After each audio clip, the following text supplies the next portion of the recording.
Hi there, this is LRC25. This is the Leather Repair Company's quick dry filler. It does exactly what it says on the bottle. It dries very quick. It is fantastic for jobs where speed is of the essence. So if you're doing a steering wheel for argument's sake and you have sort of like cracking like this that you see here in this wheel, because it's a much runnier product, it's going to get in there and it's going to dry very, very quick. You can put it in there with a spatula if you wanted to, just spatula that in to smooth it off.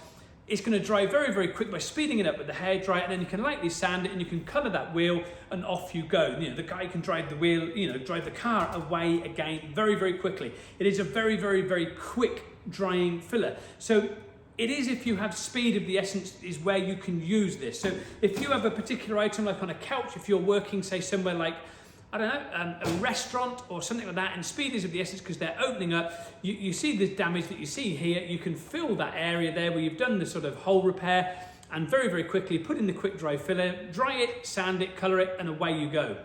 Again, also where you can sort of use it is on areas like this where you've got severe cracking on here. Use the spatula it over the surface, sand it, dry it, and colour, and away you go. It is a very quick drying product, and it's quite a runny product as well, so it dries very quick and it will go into all sorts of crevices and nooks and crannies to sort of fill those up very, very quickly and fast drying. So it's a fantastic product, is LRC25 quick dry filler. You can get it from our website. Hop on over there today, leatherrepaircompany.com.